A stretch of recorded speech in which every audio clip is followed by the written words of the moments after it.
Hey guys, I have YouTube up. Please check. Terrific. I'm showing you're live.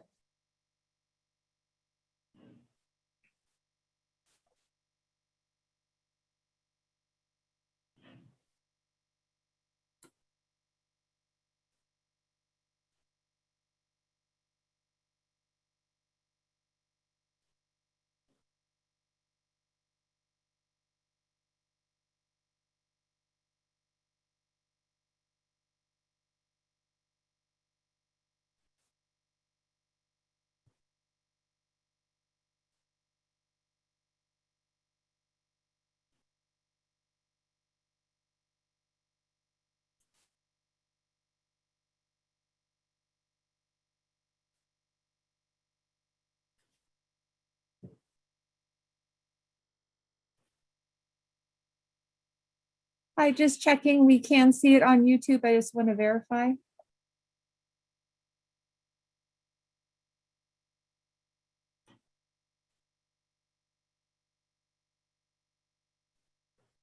You're showing you're live on YouTube for us.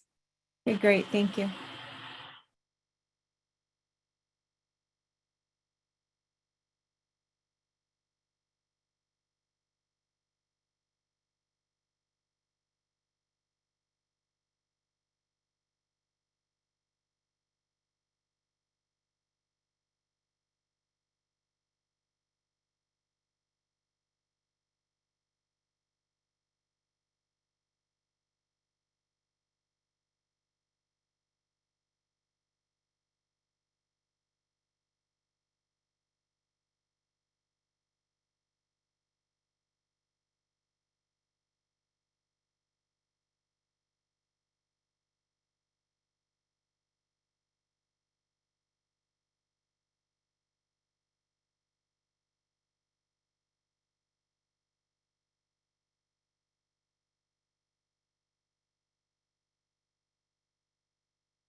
Good morning, everyone.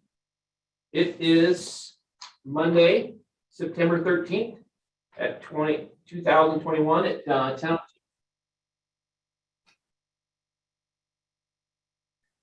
Good morning, everyone. It is Monday, September 13th, 2021 at 10:02 a.m.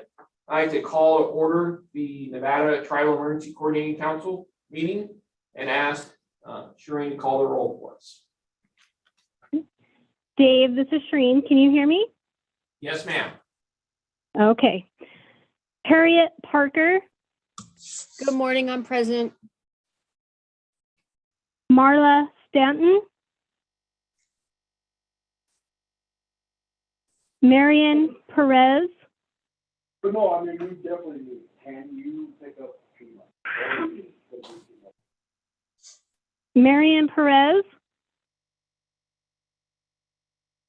Alfreda Jake,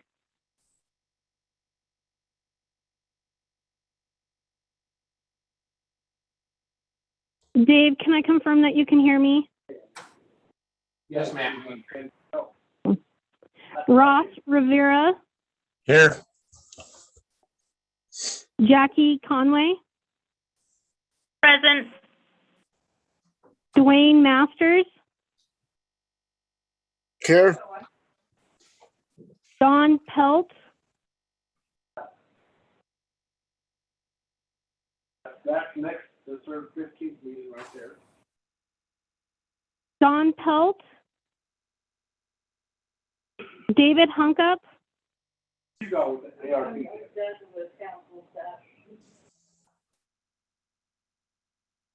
somebody's got a hot mic. We just muted that person. David Hunkup, We have him on the video. Tanya, Here. I'm present. Okay. Hunkup is here. Thank Thank you. Tanya Reynolds. Hi, this is Tanya. I'm here. Thank you. Sukai Charlie. Tashina Jim.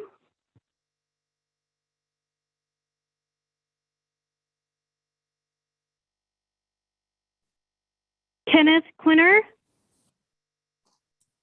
Present. We have quorum. Awesome. Thank you, ma'am. We'll move to item number 2 on our agenda. This is for public comments to the discussion only. No action may be taken upon a matter raised under the item of this agenda until the matter itself has been specifically included on an agenda as an item upon which action may be taken. Public comment may be limited to 3 minutes per person at discretion of the co-chair. Comments will not be restricted based upon viewpoint. If you are providing testimony during this period of public comment via telephone, please call anytime after 9:30 on the phone number listed. And if you are on a phone, you're gonna have to hit *6 to unmute yourself. Once again, *6 to unmute yourself. I'll open for any public comment.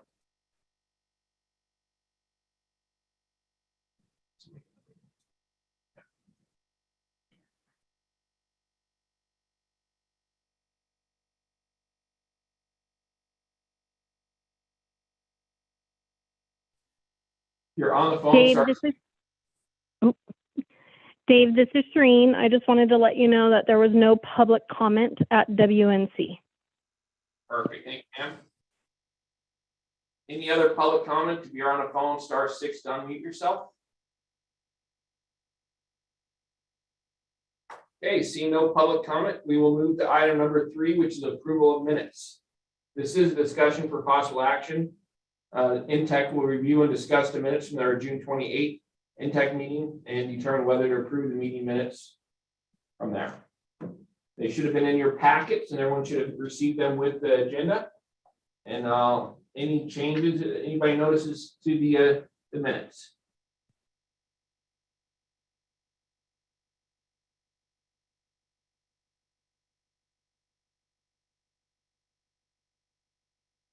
Hearing no changes, does anybody want to make a motion to adopt? This is Ross Rivera. I make a motion. We accept the minutes as written. Okay, we have a first from Ross. Do we have a second from anybody?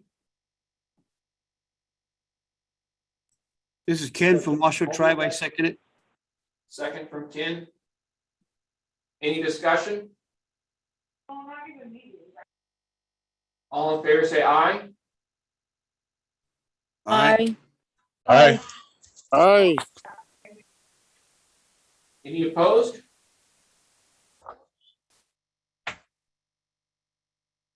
Okay, motion carries. We'll move to item number 4. And I'll turn this over to you, Harriet, once I introduce it again, just like we did last time. Sorry, we didn't talk about that ahead of time. A lot of crazy things been going on, and I forgot to call you about that, so I apologize for that. Item number 4 is the NTECC logo review. This is discussion possible action. Co-chairs will discuss, review the development of an appropriate logo to present to NTECC. And Harriet, you want to talk a little more from there? Yes, good morning, everyone. Turn on my camera. So there was one logo that was submitted. It's in your packet. It was a rough draft. So here's what I have. I've reached out to a few of my friends. One of them is a Las Vegas Paiute tribal member, and he is the artist and the author of the Captain Paiute graphic novels. And I reached out to him and I asked him if he could help us out. I gave him some information that we talked about at our last meeting, the recommendations and suggestions. He said that he was busy working on his the next graphic novel in his series, but that he would try to work on it. I checked my email this morning. I haven't received anything from him. However, I did receive the one that's in the packet from another friend of mine who is the one that submitted the other 2 logos from before. I did give him also same thing, our recommendations. This is kind of what he came up with. He got busy and kind of forgot about it. I called to remind him. I told him that we needed something submitted by last week, and this is what he sent me. So he said it needs to be cleaned up, but this is an idea. So this is the only one that I've received. I don't know what anyone else thinks. I mean, it's a little closer to what we talked about, but I don't know if it still captures what we're looking for. So I'm definitely looking for everyone's opinion and suggestions.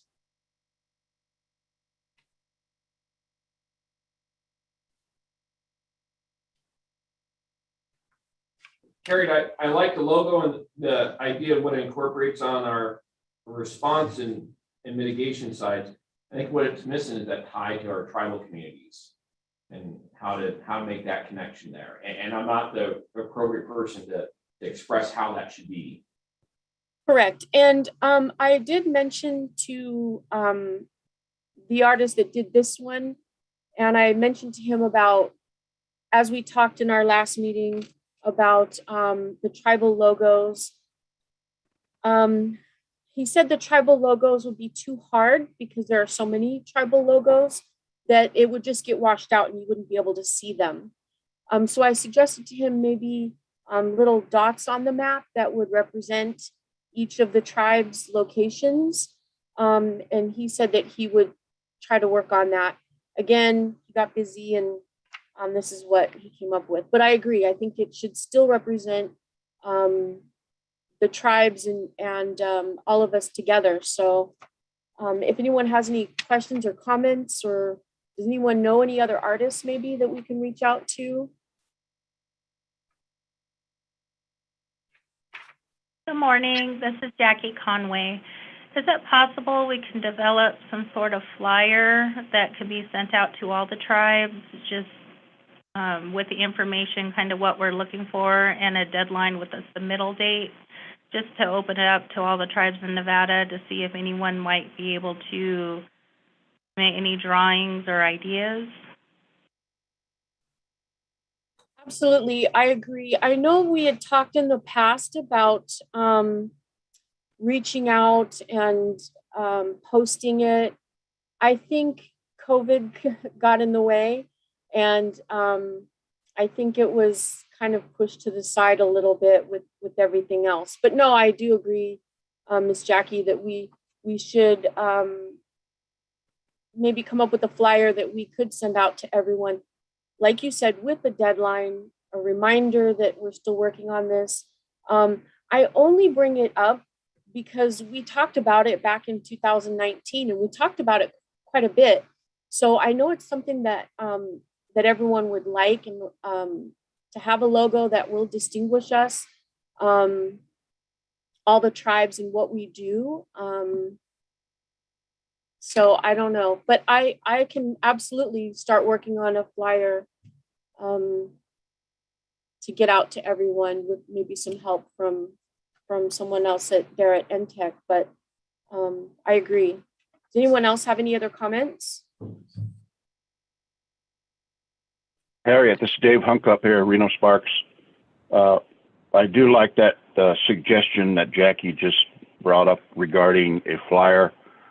I think if we had something that, and it was the same flyer for everyone, that we could get out to our communities, to our tribe, because we have a public information officer here. It could be posted on our website. It could, there's a number of different ways that we could get it out, at least on our end, for our community. I do like that idea. I think that would probably generate more interest and in getting something done. We have a lot of Native people all over in Nevada, different communities that are very gifted artists, and they like to draw, they like to paint, they like to create things with a Native emphasis, and I think that is a great idea. I think that's something that I certainly would support. So that's the only comment I have. Thank you. Thank you, sir. I appreciate that. And Are there any other comments? Suggestions? This is Sari, Nevada Indian Commission. Good morning. Good morning. Just real quick, one of the things I thought of was what a great way to combine getting your logo done, but sharing the fact that safety and emergency management is very important. But doing a contest among like the high school kids, seeing if there's any great artists among our native high school kids or something like that too. And again, it would be a great educational tool. Absolutely, I agree. We had talked about that in the past. I think when we talked about it in 2019, there was, I know that someone had mentioned, I'd have to look back through my notes, but someone had mentioned incentives and rewards if their logo was selected. And I believe at the time we were kind of unsure if we had like what kind of budget we had, if we wanted to offer like a gift card as a winner or something like that. So I don't know where we stand on that part of it. Maybe Mr. Dave can enlighten us a little bit on that, if that's something that's possible, maybe. Dave Fulgerson for the record. I don't think we can get away with the awards part of it, but there might be something that we can do some special recognition for the person and maybe get them some cool swag, maybe from all the tribes and then from DEM, but not a true cash award or anything like that. That kind of gets away from some of the grant rules we have to follow, but cert bag and then maybe some stuff along those lines. Or That would be great. Or I'd even be willing to put in some personal money to give them a little bit of something for that. Perfect. I think that's a great idea.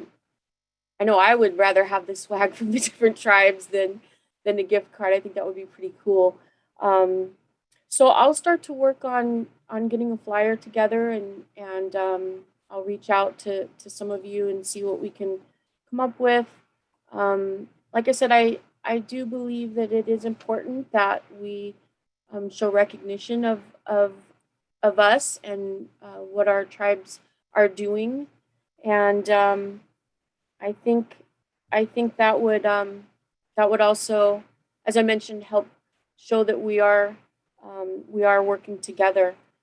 Any other questions or comments before we move on?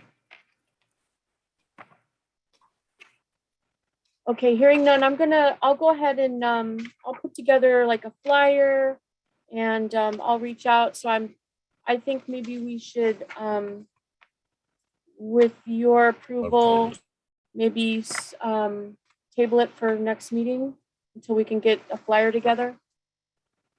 Does someone else have a comment? Ross, were you trying to say something, my friend? Yeah, I just think that maybe each tribe could come up with some kind of prize for their own tribe. I think it would be recognizing that tribe to come up with a logo would be justification to provide a prize for somebody that won the logo contest. Sure. That's Dave Hunkup again. I'd like to comment on that. I think that's a great idea. I certainly would have some resources on my end where I can contribute something, possibly even like a gift card. But it would be for our community, people. I don't know. Just a thought. I think that's a great idea. That definitely is an incentive to get people to put something together. I know we have artists here in our community, and we do these kind of things all the time where people create drawings or pictures, with a native motif behind it, and submit those for different programs that we have. So I'm certain that there's people in our community that would certainly step up, especially if we had some kind of an incentive that I certainly would be able to provide for our community. Thank you. Thank you, sir, for that. I appreciate it. I absolutely agree. And we had a a very gifted artist. He that was a tribal member here in Las Vegas, and he would do all the artwork for our powwows. And unfortunately, we lost him a little over a year ago. And I asked his wife, who I work with, and I've worked with her for 18 years. I asked her if she wouldn't mind maybe taking a look through some of his doodles, some of his things from that he did before that maybe didn't that he didn't submit for powwows, and see if there was anything Native related that we could possibly use as part of our logo. Unfortunately, she said it's a little hard for her to, you know, the loss is still very fresh, and it's hard for her to look through his artwork. But she said she'll give it a try. So I think I think we're making some leeway at least. I definitely would like to get it going and move on to a few other more important things, but I do still think that the logo is important and that we should really look into getting it together. So if there's no other questions or comments, I will turn it back over to you, sir. Perfect, thank you. Right as I was getting a drink of water too. Okay, then we'll move to item number 5. Thank you for that, Harriet. Item number 5 is an update from the Intertribal Council of Nevada. Clifford, I think there you are, sir. Thank you. Good morning, everyone. Intertribal Council of Nevada, regarding our COVID response, our CDC COVID response grant ends June 2022. I don't think we're going to do any more purchases of PPEs. We have quite a few in our Reno office. I think we're going to kind of hold off and be responsive to what we need to do for the variant that's going crazy right now. And so we're just kind of holding on right now on that. We plan on distributing the supplies we have at our office during site visits to tribes. However, if a tribe has need of masks and sanitizer, please let us know and we'll arrange pickup or delivery. Other than that, ITCN is working with some Nevada tribes on the National Telecommunications Information Administration, the NTIA grant. And we submit our combined application by the due date. And it's my understanding that the tribes that did go in with ITCN submitted individual grant applications. And I think this is relevant because the grant helps with the deployment and use of broadband and other technologies to provide the groundwork for good internet and other communications abilities for tribes. And as evidence in the pandemic, we really need that. So we had a lot of technical challenges that we still have. So hopefully that grant will help a lot with that communications issues. And as always, please continue to use ITCN as a hub for relaying, getting information to and from the tribes. And let us know if you have any items you want to be added to our board agenda. I don't think we have any. We canceled our last meeting. It has to be rescheduled, so we haven't scheduled the next board meeting. And that's really about it right now. To end report. Awesome, thank you, sir. And when you run out of PPE, give us a call and we'll fill you back up. Oh, we have a lot. If you ever need gowns, just give us a holler. We got plenty of gowns. Thanks to Lieutenant Colonel Thompson. Any questions for Clifford? Okay, thank you very much, sir. We'll move on to item number 6, update on tribal health preparedness efforts. Discussion only. This is with Dr. Southern. Hi, good morning, everybody. So just a quick update from us. So State PHP has been working with DEM to provide support to the State Emergency Operations Center during the Caldor fire response.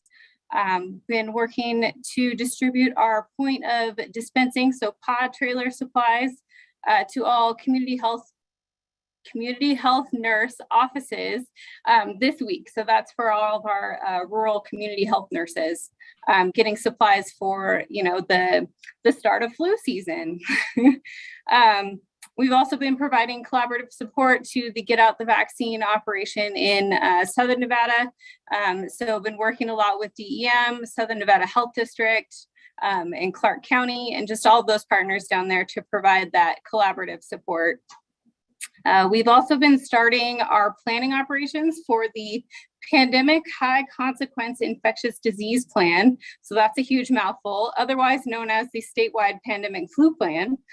So we're basically revamping that whole plan because our statewide pan flu plan is back from, I think, 2010 or 7 or something like that. So it's really old, and it needs the updating and working with a lot of new partners. So Crystal Harjo is a part of that planning group, and also DEM is involved in that as well.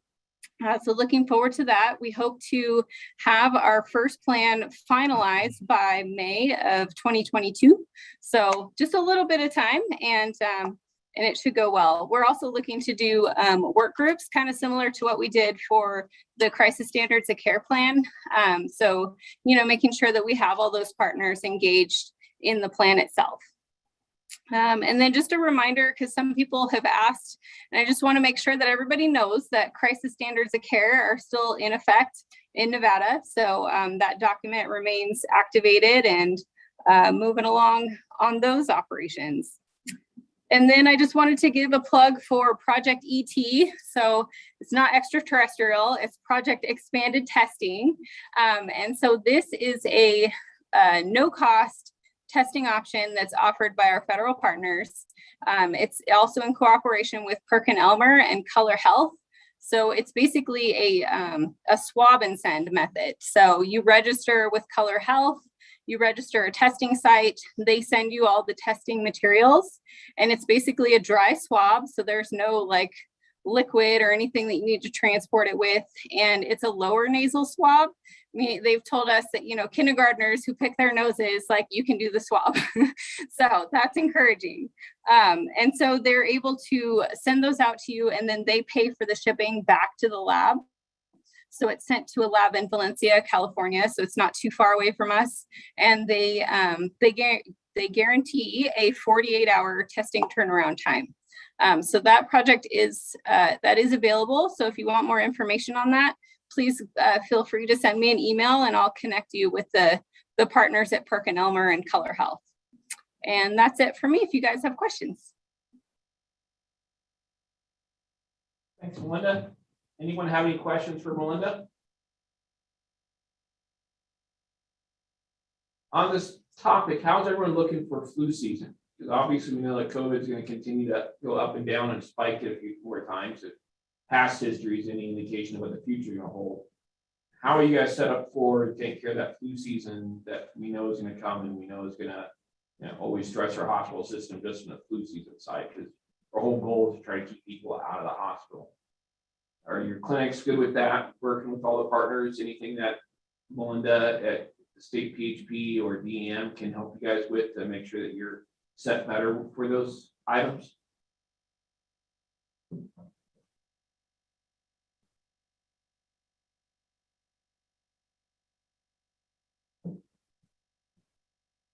Okay, hearing nothing, we'll move on to item number 7. This is Nevada Public Bodies Updates. Discussion only. Tribal representatives appointed the following Nevada public bodies to provide an update on the role of each public body, as well as initiatives and projects. We'll start with Dave, if you want to talk about the Nevada Resilience Advisory Committee.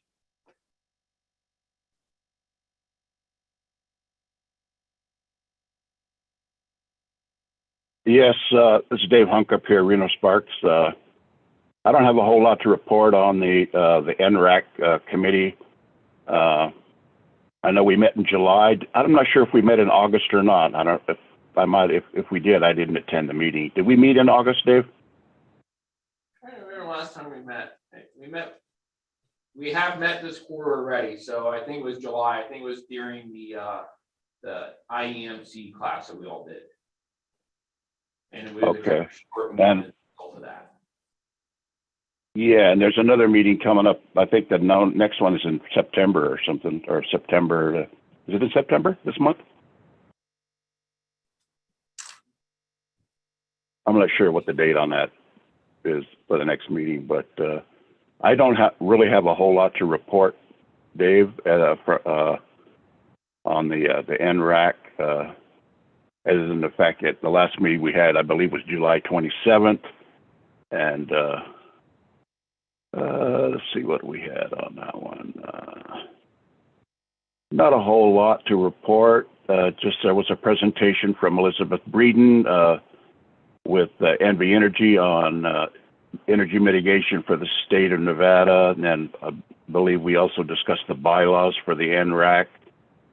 And there was a state discussion on the state warehouse transition status. It was given by John Backendall, and there was a discussion on the COVID-19 pandemic response status. Dave, you did a presentation on that. There was the BRIC program and mitigation work group, some discussion there. Let's see, energy sector update, Jennifer Taylor with the governor's office. And I think that was about it, Dave, unless there's something else you want to add to it. This is for the July 27th meeting. Anyone have any questions? Now I do remember that meeting very well. When you mentioned the energy part, because we brought the governor's office of energy in to talk about the interconnectivity of the various systems and where we see some failures and how we're trying to prevent those. So that was a little long because it came right at the end of the meeting. So a lot of people were kind of tired by that point of the meeting, but it worked out pretty well to hear all that because we've used a lot of what she talked about there. We used at the Tamarack fire and the Caldor fire to start looking at where those impacts would be that could affect others. And then on the meetings, this is NRAC is now quarterly, just like our NTECC meeting is. So the next one is scheduled for October, and we'll do it once a quarter. And I'm trying to do this meeting 1 month and then NRAC the next month, because some of us are the same people on these different groups, trying to spread out that meeting load still for everybody to make sure that we hear all the current issues that we need to hear about. So thank you, Dave. All right, thank you, sir. How about Lisa Christensen? Are you on for the Nevada Commission on Homeland Security?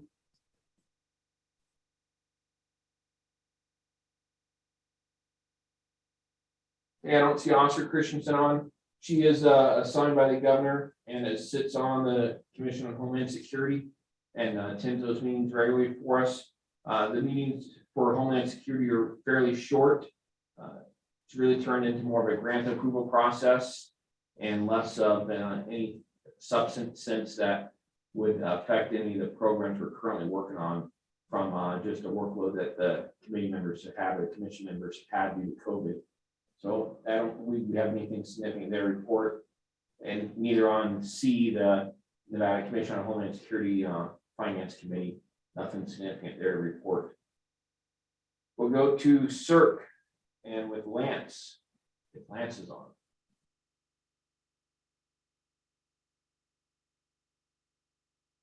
And if Lance isn't there, John Backendall, I see you on the screen, but putting you on the spot, can you talk about CERC from the last meeting?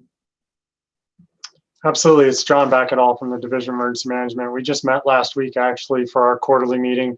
A lot of it was the grant updates for the 3 different grants that CERC is currently managing for response agencies around the state and getting those last few approved. There was a big focus on the conference coming up, Fire Shows West in Reno, so that they were able to get those applications approved for the different agencies so they can send their responders to that conference. Other than that, there was no real major updates for this particular quarter, Dave. Thank you. Perfect. Thanks, Sean. And then under 7E, the Nevada Interstate Mutual Aid Committee. We haven't had a meeting of that committee since our last meeting of this committee. However, we have used the Nevada Intrastate Mutual Aid process in this time period. So I just want to hit on that briefly. At the Caldor fire, where we needed a lot of wildland firefighters, which all the Northern Nevada firefighters are obviously cross-trained in structure and wildland. And so we needed to deploy additional firefighters to the fire, but they did not have sufficient backfill behind them to carry that task out. So we used the interstate mutual aid system to actually move Clark County, Vegas, Pahrump, I believe Elko, and Wells resources over to backfill fire stations. That way the local responders could go to the fire. And one of the departments, Kyle Douglas Fire, actually out of 115 people assigned to the department, they sent 60 of those employees to the fire because we were able to backfill with those Southern Nevada resources that couldn't respond to the wildland fire, but could respond to everything else besides that single component. We worked out a great partnership with the Nevada Division of Forestry where they were able to fund that resource while we were able to order that resource. They didn't have the connection that DEM has to order it. We didn't have the funding mechanism until the governor declared a state of emergency and moved that process forward. So there's going to be an after action review on that to talk about how we make that better in the future and more clean. We'll move to item number 8, unless anybody has any questions for any of those 5 committee updates. Okay, we'll move to item number 8. This is an update from the Nevada Indian Commission. Sherry, are you on? I'm here. Sorry, give me just a second. I was going to also start my video. Awesome. Wasn't sure if you're there for that or if you had something else going on. So you don't want to. I was going to not read what you're probably going to say. Got you. Thanks. Hello, Sari, Nevada Indian Commission. Just a really quick update, everybody. The Nevada Tribal Nations Food Task Force that was meeting bi-weekly to discuss food scarcity and then long-term issues or long-term solutions for food is moving away from the Nevada Indian Commission. We had our last meeting last Wednesday. The Food Bank of Northern Nevada is going to be taking that over, and they're going to continue the bi-weekly meetings. There are 2 reasons they're taking it over. One, they're working really, really tightly with the tribes and really getting in there and helping them out to develop food pantries for long-term food storage solutions. And the other reason the other reason we moved it is because I have taken a position with NDOT, and Wednesday is my last day here. So everything kind of worked out. The Nevada Indian Commission assisted the Intertribal Council of Nevada with the federal broadband grant, as Cliff has already talked about, so I'll skip all of that. We're just really happy to know that we have a lot of tribes that are either in the coalition or they've asked for the grant themselves. They've applied themselves. And Governor Sisolak is starting a listening tour I think it was early this month. He wants to hear from local governments on how they would like the state to use the American CARES Act funds. While he's doing that, he's also going to be meeting with our tribal leaders. So that's pretty exciting. And he wants to talk to them about obviously everything from how they dealt with COVID to what their needs now and things like that. And when I wrote this, I said the Nevada Indian Commission continues to monitor the Caldor fire movements because it was, again, encroaching on the Washoe tribe's land over in California. And we were watching that to coordinate actually with the Walker River tribe. The Walker River tribe was going to supply them with food if the poor people at Woodsford got displaced again, but they did not. So we were very thankful for that. That's the end of my report. Thanks, ma'am, and we'll be ashamed that you're leaving the Nevada Indian Commission. You've been a great assistance and partner through all the process. So wish you best of luck to NDOT, but their gain, our loss that you're going there. I appreciate that, David, and I really loved working with all of you. It's bittersweet. I've gotten a nice big promotion, but it really is hard to leave the Nevada Indian Commission. But thank you. Absolutely. Any questions for NIC? Okay, seeing none, we'll move to item number 9. This is update from the Federal Emergency Management Agency Region 9 with Chris. Chris, I think I saw you on. Yes, sir. I'm here. Thank you very much for the opportunity to speak to you.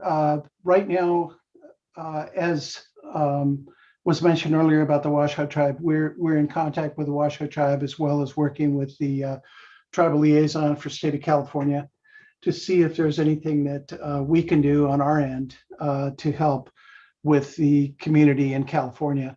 And right now, we're setting up some meetings to get out there and help any way we can. Our other tribal liaison, Pamela Joe, is been assigned to fires because of the uptick in COVID. I am going to be covering COVID for the state of California and also supporting Ron Hood, who's currently down in Las Vegas for any COVID related. But of course, I am still here for the state of Nevada for anything unrelated to COVID for the direct tribes to us. So, or anything else as far as that is why I'm on this call. So, and still honored to be your tribal liaison. And right now, beyond what's going on with the COVID information that Ron is working on, we're still planning on having our all tribes in our region meeting in Nevada. Right now, we're looking at pushed it out to March or April, depending on what's happening with COVID. So it would be an in-person meeting, and we would be providing transportation, hotels, and everything for one person from each tribe. And because we're working with 157 tribes across the region, there is quite a bit of logistical things that are going on. And I've actually asked Cliff to give me a hand, and I will be reaching out to other folks in the tribal community to get their input. This is something we've been working on for 2.5 years. Unfortunately, we have the funding, but it's just a matter of what's going on with COVID is what it comes down to, unfortunately. Just like a lot of us, we've had to readjust. And but we are looking forward to it next year. That's our goal. And as I said earlier, we've passed the biggest hurdle, which is to get the funding for it. So it doesn't look like that's going to be an issue. But beyond that, with FEMA, we're excited that President Biden's visiting California today, and so there's a lot of action going on over at Sacramento at the moment, getting ready for that. So I don't know if he has plans to visit anywhere else. Of course, I have no way of knowing what his schedule is, but that's something that's going on right now. There's also a lot of concern about of all of the lands that have been burnt in California and in Nevada. We just want to make sure that we're being sensitive to any cultural or historical sites that might have been burned over. And because of the fact that there's so much interaction between California and Nevada tribes, I would just ask you if there is anything that I can do on my end to either get the tribal liaison for the state of California or anything else that we can do on our end at FEMA. Please let me know. I'll be happy to get involved. Beyond that, subject to questions, that's the end of my report. Awesome. Thank you very much, sir. Anything that Nevada Division of Emergency Management or Melinda at the Public Health Awareness side or our NTECC staff, Kristen and Ryan, can do to assist with those discussions.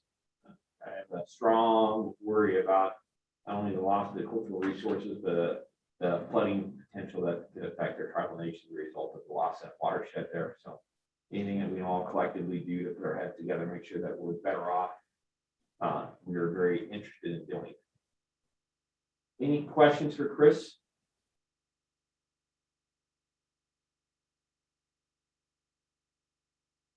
I do have one question for FEMA. I'm not sure if this is for Chris or if this is for our FIT Mark. We have, through the rumor mill, heard that we're going to have FEMA has a program called FIT Field Integration Technician. FEMA Integration Team. FEMA Integrated Team. And right now we have a team of one, and that's Mark. But we have asked for tribal liaison for the last couple of years, and that my understanding that the position is soon to be filled. Does anybody have any knowledge of that it is going to be filled and what date we might see a FEMA tribal liaison here that fit with us? But Chris, I know a little about this. The position has been funded and interviews have taken place, and there were a lot of great candidates, and a person has been selected and they're currently in background, and we're working with them on enter on duty date, which is also an EOD. Hopefully we'll see someone on board within the next month or so. Awesome. When that FEMA fit starts in Nevada for their tribal liaison, we'll make sure that that information gets circulated with everyone, and that person is well introduced to everyone. And we continue to involve them pretty heavily with what we're doing here. So thank you. Okay, item number 10, this is the interoperability update, discussion only with Melissa Friend. Good morning, everyone. Melissa Friend for the record. Just a couple little quick updates regarding interoperability within the state of Nevada. The Nevada Shared Radio System continues to be worked on to upgrade it. Unfortunately, they've been running into some issues with agreements and getting permits. So they're looking at the first build out being Clark County in 2022, and then subsequently doing the rest of Southern Nevada, moving over to Western Nevada and Northeastern Nevada, with each one of those sections taking about a year to build out. So we're looking at hopefully a complete build out by 2025 for the Nevada Shared Radio System. FirstNet continues to add additional towers throughout the rural areas. They're moving as fast as they can. What I would request from you all is if you have a specific location where you would like to see a tower, if you could relay that information to me, we can pass it on to AT&T and FirstNet. Obviously, it's not guaranteed that the tower would be placed in that location, but they're looking for our feedback out in the field to put the towers where they're going to be best served. The communications box SIM cards for both the satellite internet and the satellite phones have been purchased and received and in the process of being delivered out to all of the tribes. And as has been mentioned already in this call, we've been working collaboratively with that NTIA broadband grant, and hopefully we'll have some great success with that. Any questions? That's all I have. Awesome, thank you, ma'am. Any questions for Melissa?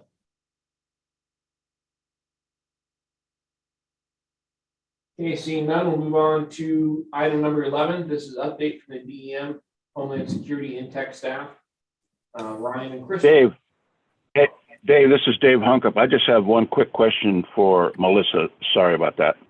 Perfectly good, sir. Go ahead.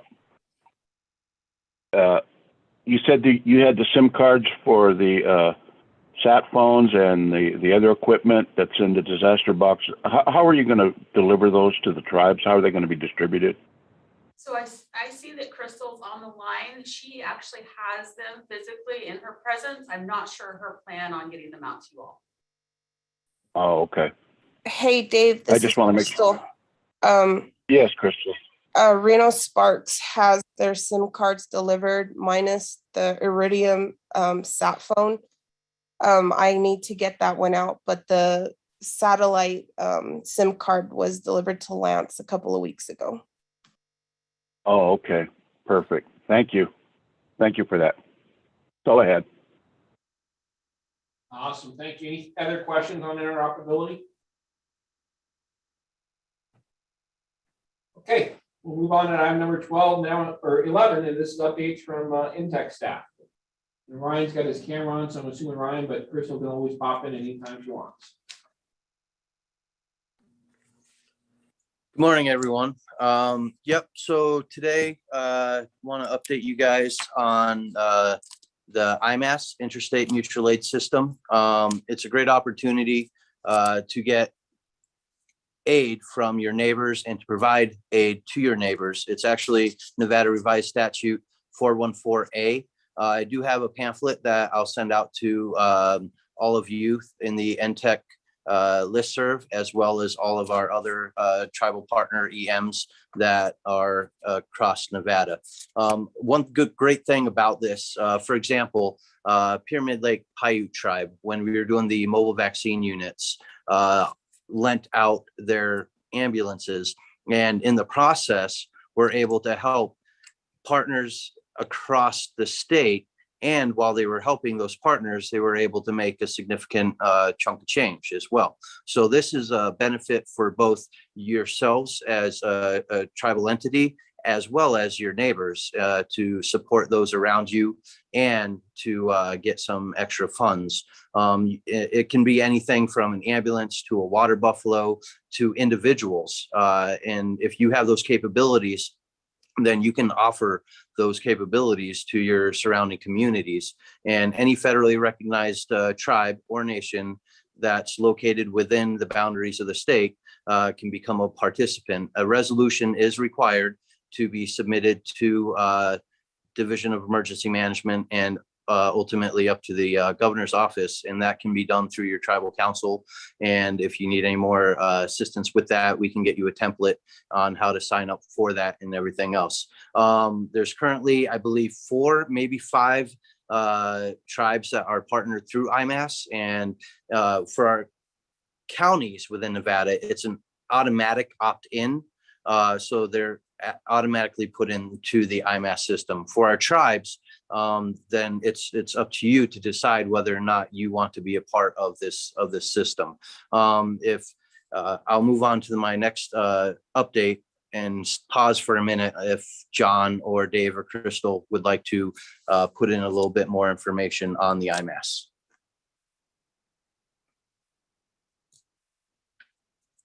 Okay, hearing none, I'll go ahead and move to the next thing. THIRA, right? Threat Hazard Identification Risk Assessment, and the SPR, State Preparedness Response. We have a number of workshops coming up. The first one is going to be on September 20th, and that is for the Eastern Nevada tribes. I know that John and Rodney are heading out to the east to participate in that. We did send out information to the Eastern tribes last week, and Marianne LaFoon is giving us a location for that. You should, if you're in the East, you should have received an email with that information, as well as the different workshops. There's a total of 3 different workshops on a variety of different topics. You're free to participate in any or all of the workshops of your choice. So workshop 1 for the East Zone will be on Monday, September 20th. The workshop for the, let me look at my, the Western, like Reno and such areas, will be on September 23rd. And then the workshop for the Southern Nevada areas will be September 27th. If you did not receive those emails, please reach out to myself and I will resend that information out to you. Pending any question, that is the end of my report. Thank you. Ryan, this is Harriet Parker for the record. I just have a quick question. Yes, ma'am. I did get your email. However, I won't be in the office that day. So will it be recorded? Is there another way that I can participate? I am looking into seeing if these will be available through Zoom or not. That question just came across my desk this morning, so I'm looking into that. I'm not certain if they'll be recorded either. So let me get back to you on that, Harriet, unless someone on the phone or unless John or someone else is aware of that information. And also, do you know how long it will be approximately? So the workshops are an all-day thing. They're between 8 a.m. and 4 p.m. For example, for the Southern one, workshop 2, 8 a.m. to 2 p.m. And then another one that's 2 o'clock to 4 o'clock. However, you don't have to go to every single piece of the workshop. You can go to the things that pertain to you specifically and your tribe. So that I would encourage to look at the agendas for those workshops and see what's relevant to you. Okay, I appreciate it. Like I said, I'm off that day. That's NASCAR weekend. Yeah. Just saying. So, but I may see if I can have somebody that can, at least participate in my absence. If not, maybe I can check the agenda like you mentioned and try to jump on. So, but thank you for that. Absolutely. As soon as I find out if a Zoom or virtual option is available, I'll send those out to the respective zones, east, west, northern, and southern as well. Ryan, this is Dave Hunkup. Just Yes, sir. a question on the Thyra workshop for the Reno area. Is that going to be an actual physical location where to have in-person meeting workshop? Yes, Dave. That will be for that. It'll be at the National Guard Armory. It should be in that email for the invitation, as well as the what you can call it, with the agendas for those workshops. But just for now, it's at the National Guard Armory, right over by us at the 2460 Fairview Drive in Carson City. Got it. Thank you, sir. Yes, sir. Thanks, Ryan. Yeah, we don't have a training room anymore at DEM because we had to reappropriate that as staff offices because we're out of space in the building with all the COVID response. So we are using the, they call it the OTAG building, the office of the Adjutant General, where you have a large room there that we're using.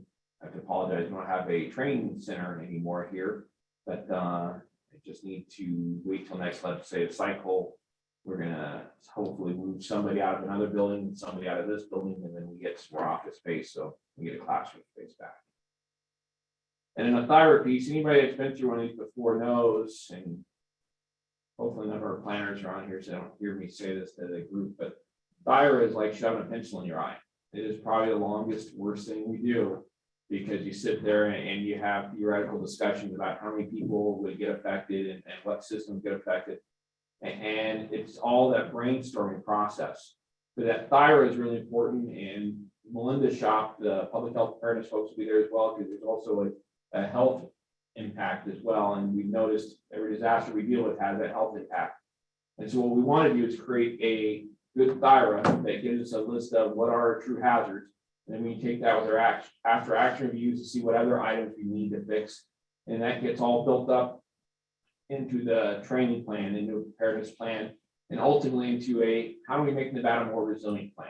And the goal, and it's probably not gonna happen in the first year, but through time, through the revisions, is we're gonna have one document that says, here's where Nevada is deficient, and here's how we can fix these items, and here's the funding streams for it. And some of the items will go unfunded for a little while. We might identify that we have these needs, but we don't have a grant system on either the DEM, the Homeland Security, or the health side to fix those yet. And so that's okay. That shows our gaps. It shows we're working toward those gaps.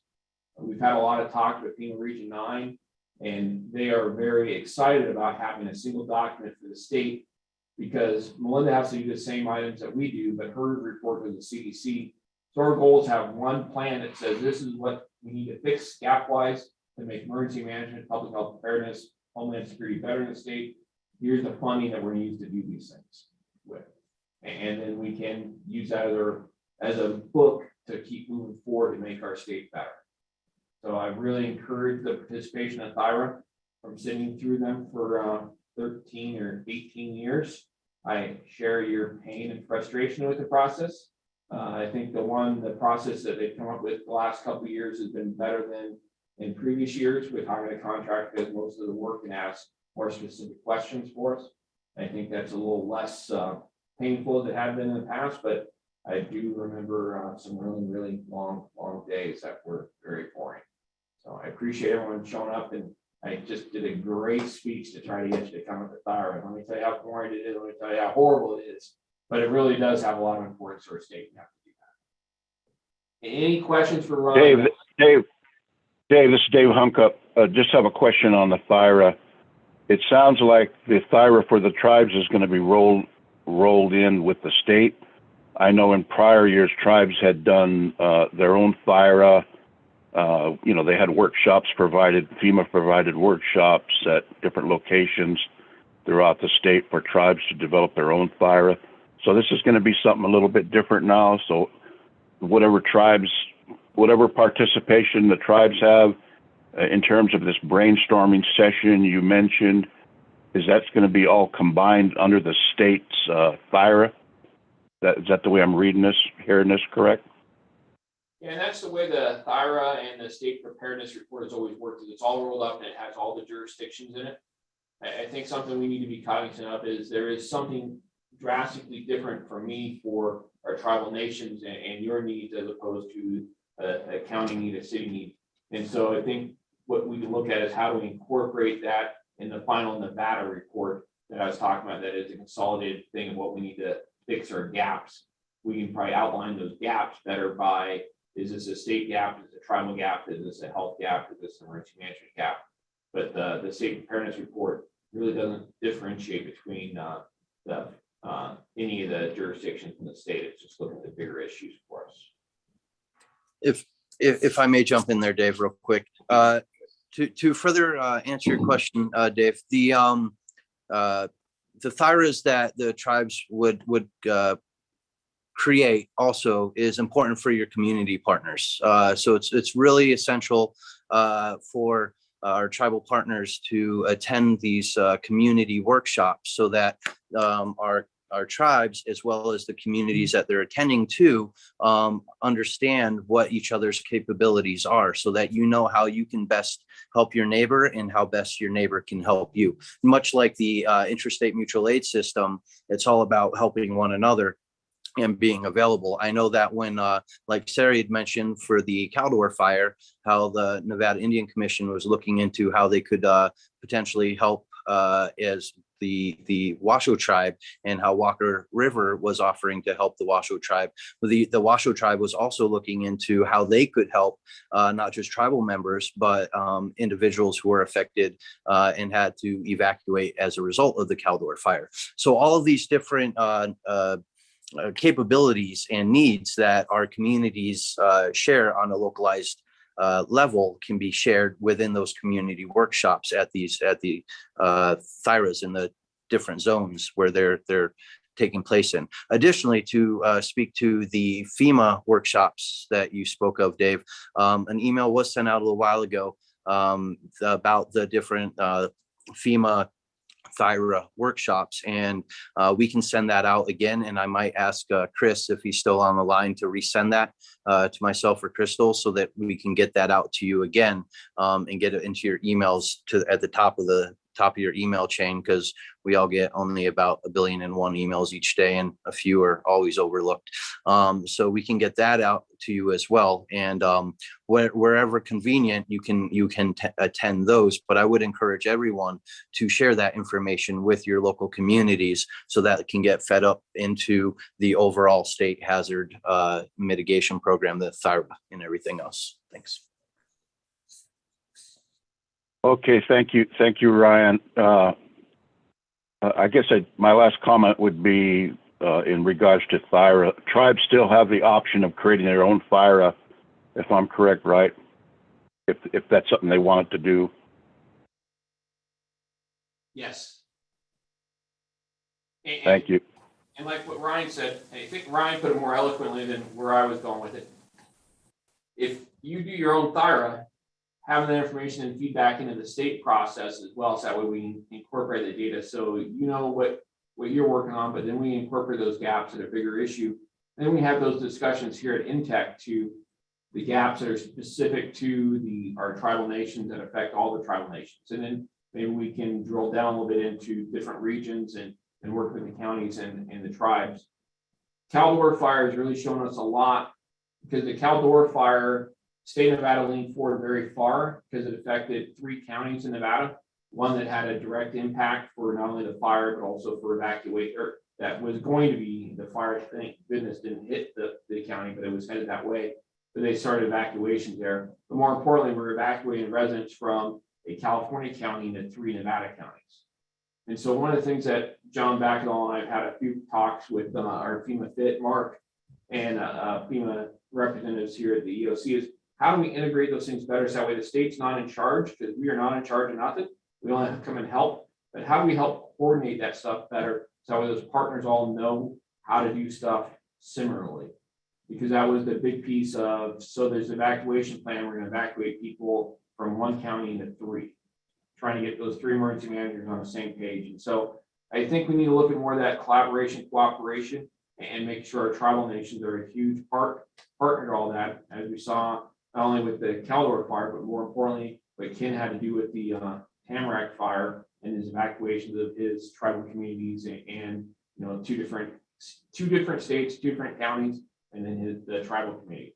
So the more of those things we get, we talk about, and we let people that want to be sovereign, and whether that's a tribal nation or to me as a state emergency manager, that's a county that wants to be sovereign from the state and do their own thing and not play with us, it's perfectly good there too. But how do we make those interconnections better so that way the people that we serve get the best bang for the buck and we don't forget anybody in that process? Because I'm always worried that we're going to leave somebody out, especially when you look at a disaster. The people that are the most stressed before disaster happens are going to be significantly impacted when that disaster happens.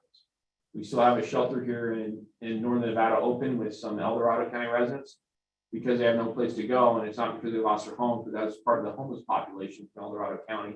And so they were homeless before, and now they're even more homeless because the county isn't set to receive them back. And how do we make those things work? So the more that we interact with each other, play and work together to make those connections where we can, the better off I see all of us being in our performance or jobs. And for me, I think what's morally and ethically, right for us to all be doing. Thank you, sir. Any other questions for Ryan? And I'll get off my soapbox, sorry. Okay, thank you, Ryan. Anything from you, Crystal, that you want to talk about?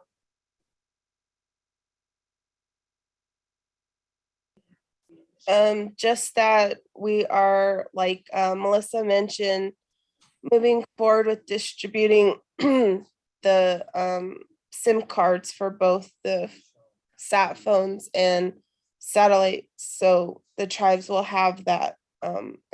That'll be more to come. We had to postpone some of the travel due to deployment for the Caldor fire, as well as working COVID and everyone else going down. So just moving forward with that. Basically it from my end. One thing to mention that Melinda may not have is we did our DEM site visit for NTECC for our CDC grants. Everything looks good. We've been spending down a lot of our grant money through them. So overall, that went very well.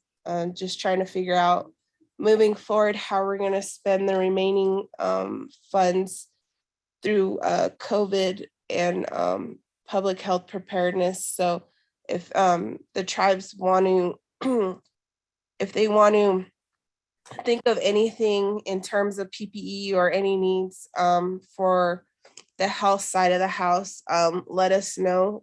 We did generate some ideas to spend more of our money down, but any input would be appreciated. And as always, if there's any PPE needs, NTECC does have a cache at the Northern Nevada warehouse. So if you're in need of anything, just let us know. And also one thing to note is through state health, our ESF8 partners, we are running very low on our Binex Now test kits. So some of the tribes who have requested those through the state, it may be denied or delayed due to the amount of requests and the lack of supplies. So please keep that in mind moving forward. I'm not sure on the IHS side of the house how they're doing supply wise, but I've been in contact with them on an issue with one tribe, and we're trying to get them some testing resources. But just keep that in mind that we're running low on those statewide. That's about it for me. Awesome, thank you, ma'am. Any questions for our outstanding NTECC staff?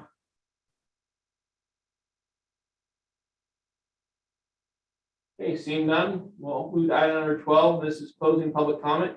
Discussion only, no action may be taken. If you're on a phone, remember to hit *6 to unmute yourself. And I'll open up for any public comment. Dave, this is Dave Hunkup again, Reno Sparks. I just wanted to let everyone know that I'm going to be retiring at the end of this year. 30 plus years of 30 plus years of work with the Reno Sparks Indian Colony. I'm getting tired, and it's time to just cash it in and let somebody else newer with fresher ideas take over and lead the tribe moving forward. So yes, I will be retiring at the end of the year. Probably the last end of the year will be my last day here. I haven't said anything formally here at work, but that's what I'm looking at. So just like to mention that and thank everybody for just knowing you and being a part of this committee and all the other work that NTECC's done and all the other work that the tribes have done in the past, working with them. I would like to thank you. It's been a pleasure. It's been a learning experience, and I wish everybody the best of luck. Thank you. So well earned, so much. I think I've known you 20 years, Dave, thinking back to my Truckee Meadows fire days, and then get to reconnect with you through the emergency management side. And you've always been a great advocate for our Native American populations and for emergency management as a whole. So thank you so much for what you've done. And make sure your boss calls me so that way I can help him burn up those paperwork for your retirement. We're not gonna let you go, buddy. We need you. Thank you. Thank you. Any other public comment?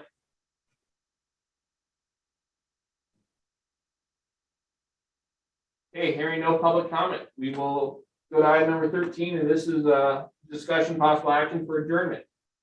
Do we have a motion from anyone?